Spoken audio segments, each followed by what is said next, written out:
Olá, amigos da TV Justiça, sejam bem-vindos a mais uma edição do Direito Sem Fronteiras. No programa de hoje vamos falar sobre um modo de terrorismo muito difícil de se detectar.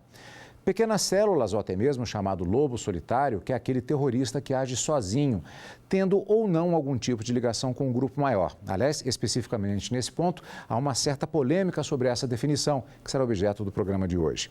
O Direito Sem Fronteiras já começou. Em um dia de comemoração, um caminhão invade a área dos pedestres e atropela dezenas de pessoas. O motorista do caminhão só foi parado a balas pela polícia, mas antes disso deixou 84 mortos. Isso foi em Nice, na França. Já nos Estados Unidos, em Orlando, um homem invade uma boate e mata 49 pessoas. A polícia só chegou a tempo de abater o atirador, também a tiros. Os dois casos são creditados a lobos solitários, sem interferência ou ajuda de grupos terroristas. Um lobo solitário é tido como responsável, por exemplo, pelo atentado em Nice, na França, no último mês de julho. Um homem se aproveitou de uma comemoração nas ruas da cidade para atropelar e matar 84 pessoas com um caminhão.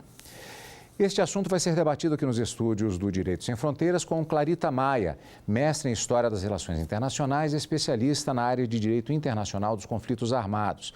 E também com a professora da Universidade Federal de Sergipe, Tereza Cristina Nascimento França, doutora em Relações Internacionais. Antes de mais nada, queria agradecer muito a presença de ambas aqui nos estúdios da TV Justiça para falar a respeito desse tema de hoje.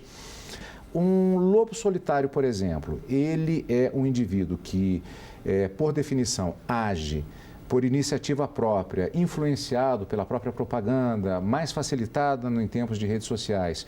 Ou ele também pode ser aquele terrorista que está infiltrado em um determinado país, teve uma ligação, teve treinamento e a qualquer momento ele pode ser acionado. Do ponto de vista jurídico, não há diferença nenhuma. Do ponto de vista investigatório, é claro que são tratados com as mesmas premissas. Afinal de contas, em termos de consequência, não faz nenhuma diferença. Uma pessoa mandatária de uma célula terrorista é uma pessoa que adira a essa célula terrorista por uma série de convicções pessoais que nasceram espontaneamente.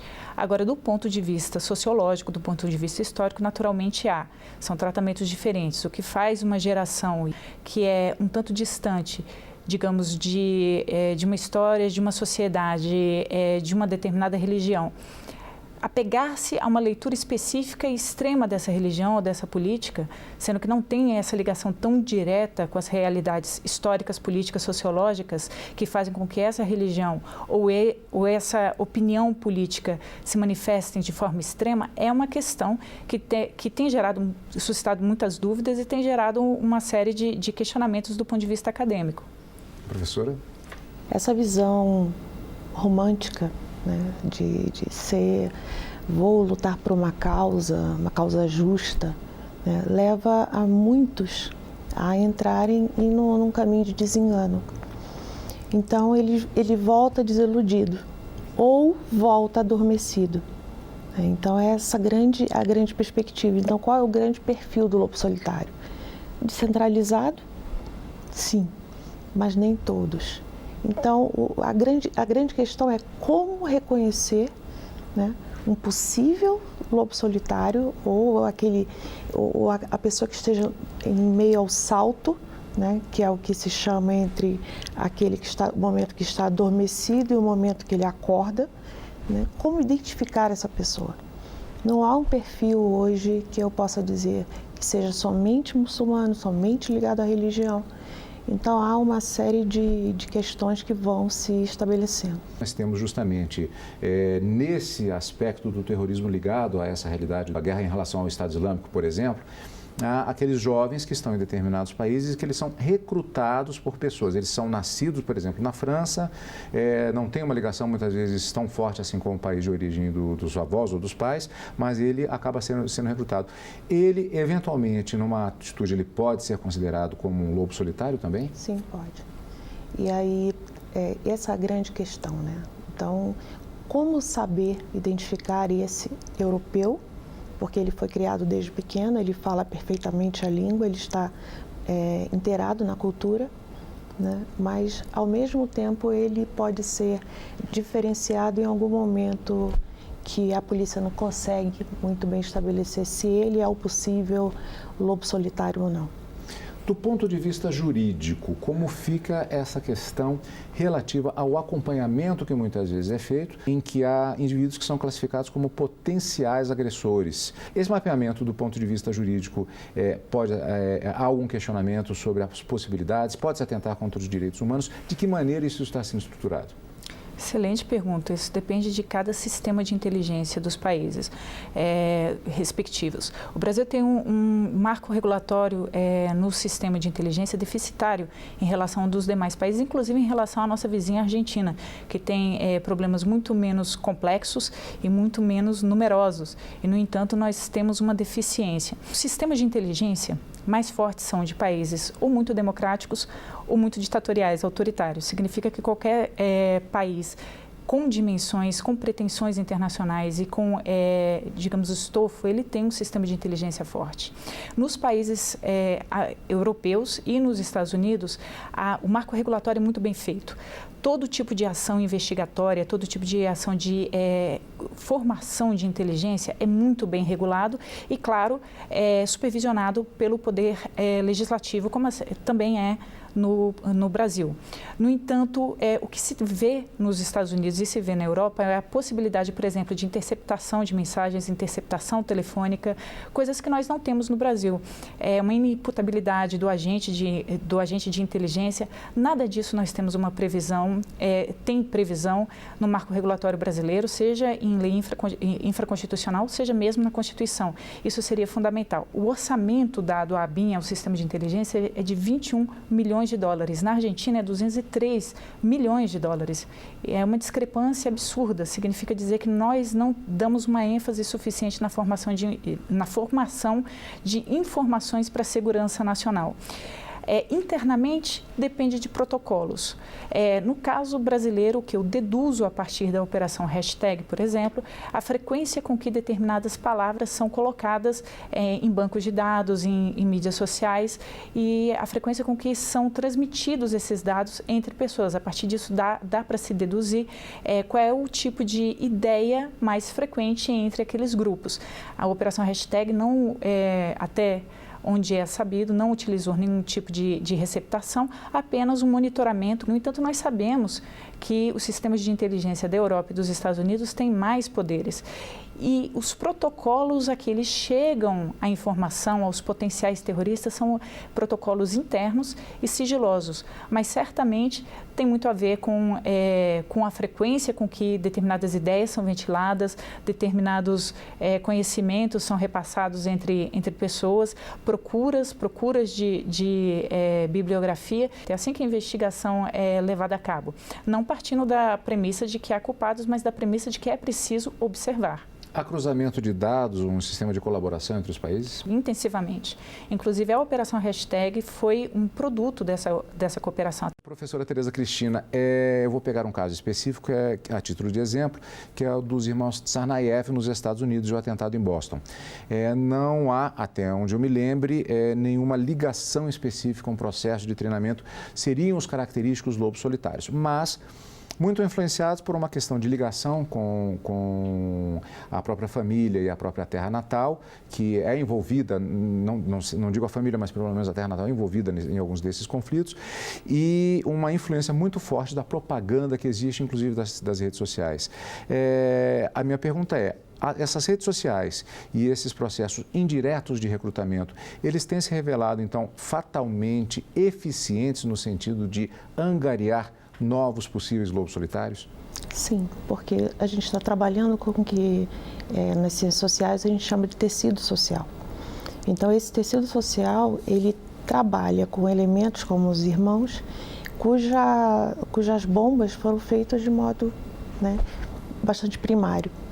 Então, é algo que você aprende nas lições que são dadas livremente na internet ou na chamada Dark Web.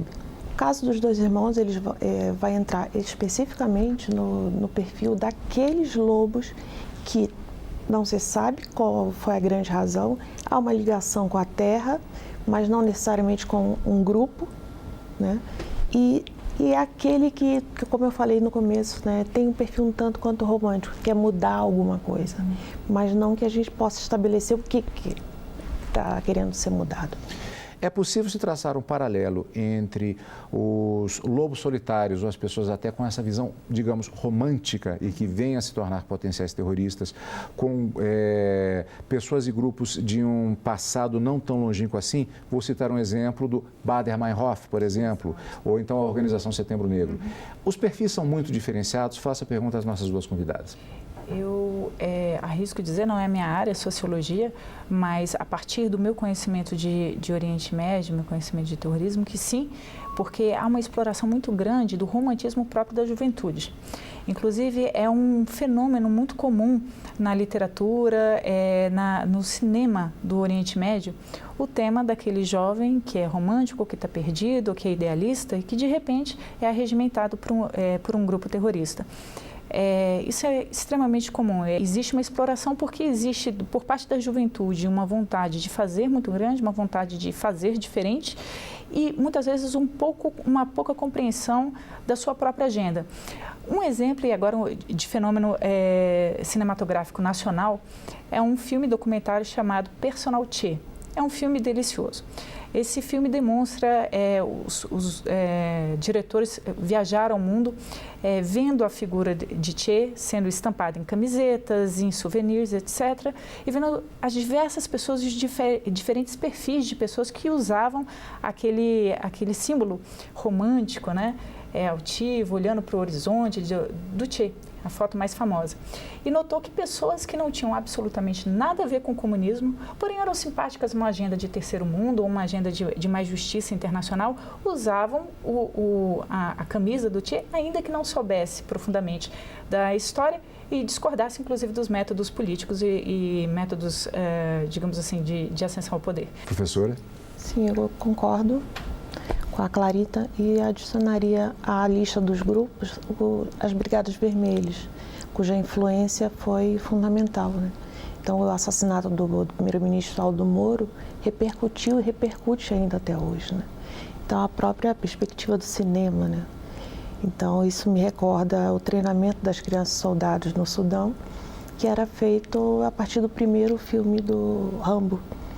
Então, até aquela parte que a gente fazia piada, da fita na cabeça, eles repetiam isso. E se a gente percebe que eu tenho uma grande massa humana se movimentando em um sentido meio invisível, e eu tenho uma grande massa humana nova, né, crianças que perderam os pais no conflito ou alguém da família, eu tenho aí alguém que facilmente pode ser capturado e sugestionado. Não podemos também esquecer daqueles que não são arregimentados voluntariamente, sim, mas aqueles que são vítimas de sequestro quando pequenos e viram crianças soldados e depois soldados efetivamente, pessoas que são vítimas de tráfico internacional. Sim. Então, existe toda uma miscelânea de formas com que os regimentos terroristas são formados. Nós vamos para um rápido intervalo aqui com o nosso programa Direitos Sem Fronteiras de hoje e volta daqui a pouquinho. Não saia daí.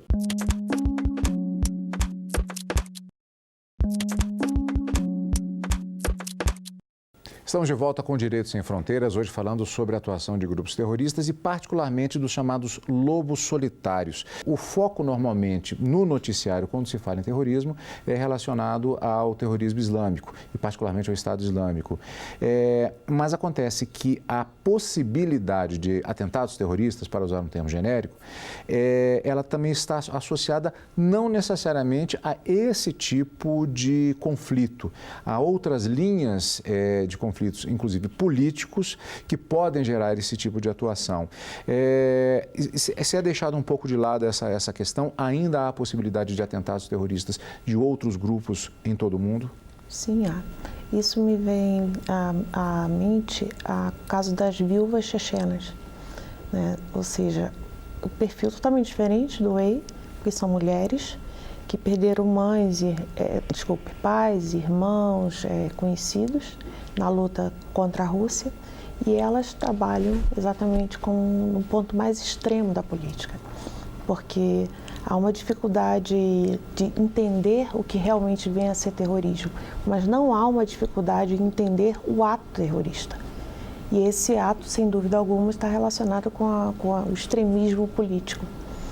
E é aquilo, como eu vou usar a referência do tecido social, é porque ele pega exatamente na dobra do tecido social que é o medo. Ele impele o terror, né? Então, essa ação leva a um desconforto por parte do governo, que não consegue, dos estados, que não conseguem estabelecer o que vem a ser o terrorismo ou prevenir, ainda que haja muitos intentos em buscar a prevenção. Há uma dificuldade de estabelecer o perfil e quando vai atacar. Então, assim, são muitos dados, a massa de dados que a Europol trabalha é uma massa insana. Então, a partir de cruzamento de dados, de conversas, e de repente pode chegar atrasado. Eu complemento que, em particular na América Latina, historicamente, o tipo de terrorismo que sempre foi típico foi o político. E, nada obstante, a nossa lei que tipifica os crimes de terrorismo tem uma grande lacuna. Não menciona os atos de terrorismo por motivação política. Isso realmente faz da lei insuficiente e não adaptada à nossa realidade regional. O Brasil, ele vive um paradigma da convivência pacífica, que, como Zweig colocou em Brasil, país do futuro. Não importamos, pelo menos até o momento, as polarizações religiosas, portanto, não deveria ser o foco tampouco da nossa lei de terrorismo. Agora, aí eu faço a seguinte pergunta, e eu me lembro de algumas imagens, estudos da Segunda Guerra Mundial especificamente, e que muitas vezes são desconcertantes, não só imagens, não só documentários, mas a própria literatura registra isso, um pouco aquela questão do o inimigo do meu inimigo é meu amigo. Se há um imaginário coletivo de que a Alemanha nazista era um inimigo da humanidade, quando analisadas certas situações, há momentos que são absolutamente bizarros. Então, em países, por exemplo, do leste europeu, que tinham uma convivência com o então stalinismo, então achavam que os nazistas que entravam em determinadas comunidades eram libertadores, gerando uma série de alianças que, analisadas hoje, soam bastante bizarras. Essa questão das possibilidades de terrorismos políticos, ou, por exemplo, a própria situação da Síria, em que é uma verdadeira coxa de retalhos, com a Rússia do lado, o Irã do mesmo lado, mas são inimigos. Esse tipo de situação não gera uma dificuldade também, já faço a pergunta às duas, no sentido de que, eventualmente, surgem lobos solitários ou células terroristas com inspirações absolutamente bizarras, cruzando essas informações com referenciais teóricos que são absolutamente conciliáveis? Esse tipo de situação não tem acontecido? Naturalmente, isso é da própria natureza do sistema internacional. Esse primeiro axioma que você colocou, o inimigo do meu inimigo é meu amigo, é um axioma típico da teoria do realismo nas relações internacionais e que tem como pressuposto de que um Estado, para se afirmar no cenário internacional, tem que ser forte e militarmente. Isso com certeza. No Oriente Médio, esse fenômeno que hoje em dia é muito mais evidente, né, que torna esse fenômeno muito mais evidente, mas sempre foi muito constante na história das nações, é chamado de proxy wars, ou a guerra de proxenetas. É aquela guerra em que há mandatários, há procuradores, e muitas vezes os procuradores os menos imagináveis possíveis. Existe uma linha investigatória que demonstra que, por exemplo, Erdogan, de alguma maneira, foi conivente com a entrada do Estado Islâmico no norte da Turquia. E o Estado Islâmico esse, que foi responsável pelo atentado à bomba no aeroporto de Istambul, sufocando o turismo turco, que é uma das fontes mais importantes de investimentos, de entrada de capitais. Portanto, são alianças perigosíssimas e alianças que, em geral, vão cobrar um preço muito alto. Atos terroristas, hoje, utilizam o civil como um escudo humano. E quando a gente vai buscar na literatura, buscar uma teoria, buscar um conceito que explique isso, a gente encontra ao contrário. Porque, né, essa perspectiva, sob a visão de Sun Tzu, é que o civil não deve ser tocado. Sob a perspectiva de Mao Zedong, o civil não deve ser tocado. Sob a perspectiva do direito internacional humanitário, não deve ser tocado. Então, é aquela diferença entre o combatente e o não combatente. O que a gente está vivendo hoje é uma linha muito porosa, onde há dificuldade de saber quem combate e quem não combate. A gente tem uma certa dificuldade em fazer essas abordagens porque é muito comum a gente acabar resvalando um pouco para a área da psicologia e da sociologia e que nem sempre é até o objeto principal de determinadas análises, particularmente no programa, mas tem hora que parece que não tem jeito. No caso, por exemplo, já que você tem uma série de referenciais, digamos assim, teóricos, tão diferenciados, cruzados e superficiais, a questão da reprogramação, que já é utilizada, há programas financiados, inclusive por alguns estados nacionais, no sentido de se trabalhar corações e mentes em relação a isso. Isso não torna esse trabalho ainda mais difícil, você pegar um indivíduo que está tão comprometido, a ponto de comprometer a própria vida e de outros, com referenciais tão díspares. Isso tem sido uma dificuldade nesse sentido também? Sem dúvida. Porque exatamente você precisa perceber que para cada indivíduo você tem um perfil diferente. Então, é como se quando a gente vai tratar de resolução de conflitos. Não há um modelo padrão. Há um grande escopo, espectro de possibilidades de aproximação. Mas cada conflito tem um perfil próprio, que é o caso dessas pessoas. Então, como recuperar, como reabilitar para que essa pessoa passe por cima de tudo aquilo que ela sofreu, ou tenha sofrido ou tenha infligido muitas perdas, é algo extremamente complexo. Então, mostra que o perfil necessário para combater esses terroristas, na verdade, é um perfil multidisciplinar. Então, não é somente no direito, na economia, é um pouco de cada coisa. Isso é reforçado pela seguinte evidência. Os principais agentes ou, digamos, catalisadores da Primavera Árabe foram jovens ilustrados, em geral, com formação no Ocidente. Pessoas ou da classe média ou da classe alta, mas que tiveram um acesso a uma ascensão intelectual que é realmente comum em seu país, mas que começaram a propugnar dentro do seu país por melhorias sociais, por uma revisão e um questionamento dos seus governos, autoritários e nem sempre equânimes, e levaram consigo uma massa. São formadores de opinião. Não por outra razão, todos os regimes pós-Primavera Árabe, que infelizmente surgiram não no sentido democratizante, mas autoritário, às vezes até mais autoritário, proibiram as redes sociais. Todos eles. De Egito a Dubai, por incrível que pareça, a Arábia Saudita já é um país mais voltado ao capitalismo internacional. Ainda assim, as suas redes sociais são bastante dificultadas, o acesso às redes sociais. Então, esse tipo de contrapropaganda, a abertura para a cooperação internacional, a abertura para maiores padrões intelectuais e padrões de formação, acredito que seja um elemento anticíclico. Um elemento que serve para conter exatamente a tendência desagregadora que grupos extremistas, utilizando-se de uma bandeira religiosa, ideológica, política, por motivos religiosos, ideológicos, políticos ou outros que não confessam a pura e simples criminalidade organizada internacional, tentam engendrar nessas sociedades. A utilização das redes sociais que citamos muito no programa de hoje, tem havido algum esforço no sentido de se trabalhar as próprias redes sociais como uma arma de contraofensiva contra esses tipos de atentados, esse tipo de recrutamento? Pelo meio daquilo que você bem colocou, da conquista de corações e mentes de jovens.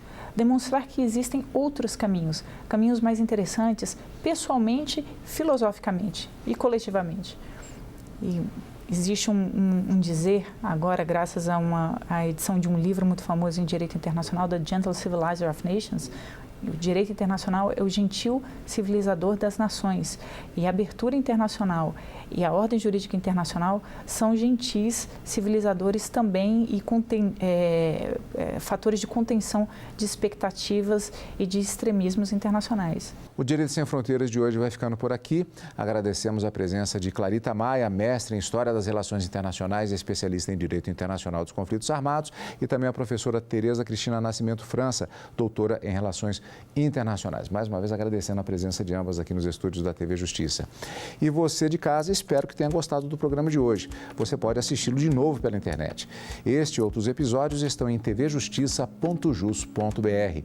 Mande também um e-mail para a gente. O endereço é direitosemfronteiras@stf.jus.br. Até a próxima semana. Tchau.